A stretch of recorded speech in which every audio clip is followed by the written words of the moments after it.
Who is Jenny, and why is she spinning? And why does she have a spinning mule? Why are martinis made with Tanqueray and not cotton gin? These and other questions will be answered right after this.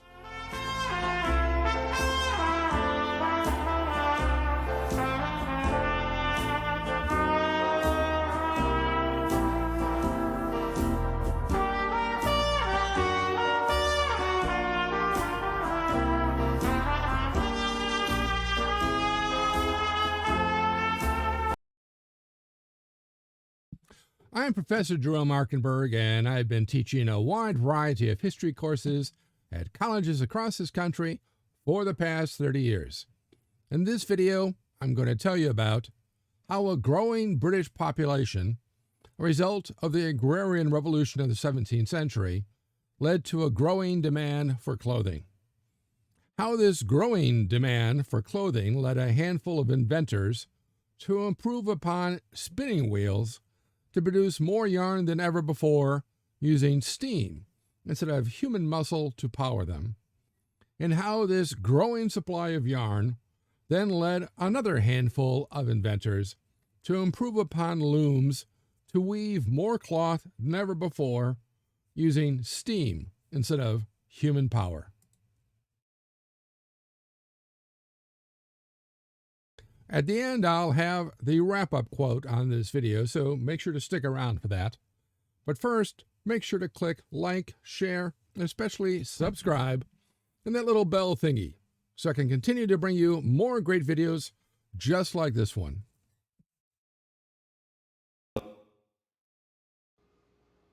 I'm a loom weaver, as many a man knows. I've not to eat, and I've one. From the 16th century, to get away from guild restrictions in the old textile centers of London, Norwich, and Bristol, cotton manufacturers moved to the back of beyond, where cloth making could be put out to peasants needing cash during the winter months, which extra wages then contributed to earlier marriages and larger families, exacerbated by a rising population from the late 17th century onwards, stemming from the Agrarian Revolution of that time. Till I near lost me breath. Growing population demanded more and better clothing, and hence manufacturers would supply raw cotton from India or Egypt, which peasant women, spinsters, first turned into yarn on the spinning wheel, which peasant men then wove into cloth on home looms. And much of English cloth making until the mid-18th century was produced this way. But then,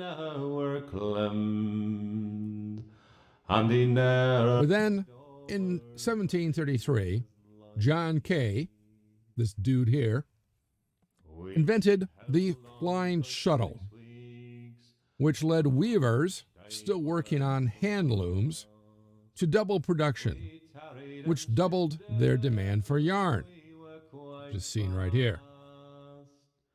We lived upon nettles, while nettles. This was at first provided by James Hargreaves' spinning jenny. Now, it's not a person, but it's a spinning jenny. Jenny does spin. In 1764, where several spindles allowed one spinster to do the work of three. But, not requiring mechanical power to work, it could be used in any cottage. We see it right here. So this is, well, actually, it's going to model the machine. Here is, well, let's call her Jenny. She is spinning on a spinning jenny. Instead of the wheel just being one, now you've got about 10. So all you're really doing, you're running this thing back and forth on your own. Then, in 1769, a man named Richard Arkwright, which is what you see right here, this dude here, invented the water frame.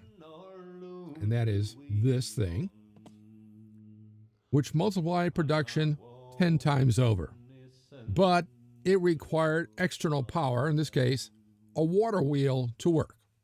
So belts, like this one here, and the shaft, which is connected to a running water wheel to do the power. So since it required water and fast rushing water to work, it was confined to streams up in the hills, which led directly to the factory system.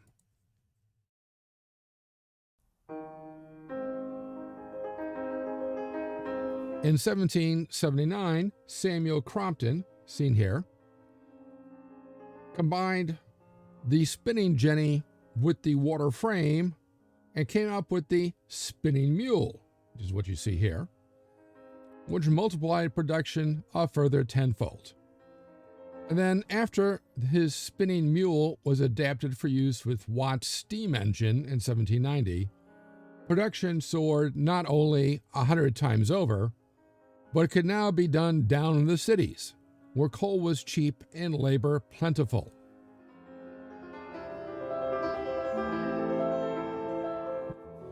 The greater supply of yarn led Edmund Cartwright. Yes, this can be confusing. Here's Edmund Cartwright. Confusion between Arkwright and Cartwright, but Edmund Cartwright invented in 1785 the power loom, which then forced thousands of cottage weavers out of work as power looms replaced home looms in record numbers.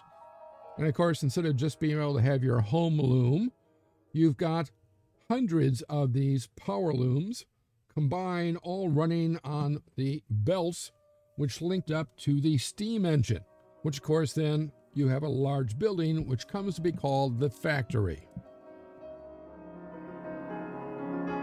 This in turn sparked a demand for raw cotton, production of which was made easier and cheaper by Eli Whitney, that's him right there, 1793 cotton gin, which mechanically separated seeds from fibers as shown. And exports rose from 500 tons in 1700 in America to 25,000 tons in 1800. Unfortunately, giving new life to slavery in America, which until this time was actually dying out.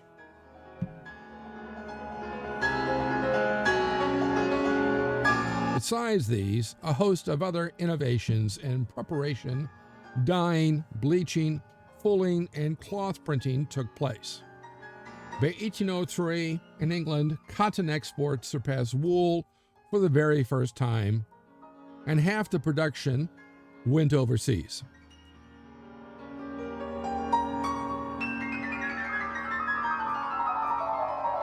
Innovations then spread to wool, linen, and silk production, and the invention of the jacquard loom caused production to increase 1,000 times further, allowing for mass production of all sorts of textiles.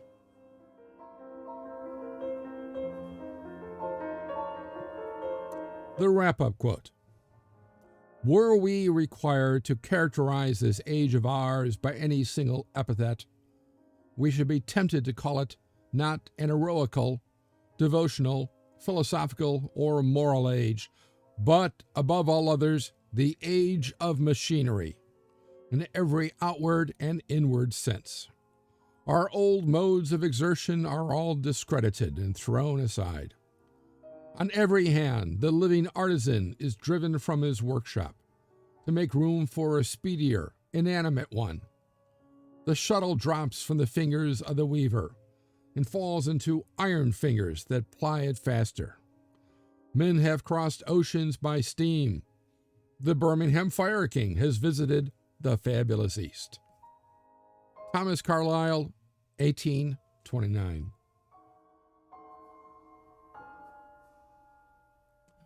Let me know what you think of this quote in the comment section below. Also, what you liked about this video, and what other historical topics or subjects you'd like to see in future videos. Be sure to click like, share, especially subscribe, as it will help me bring you more great videos just like this one, and click on that little bell thingy. just so you know when the next History Waits for No One video is posted. If you want to know more, there are recommended studies on this topic in the description below, along with other ways to connect with me. Thanks for watching, and I'll see you in the past.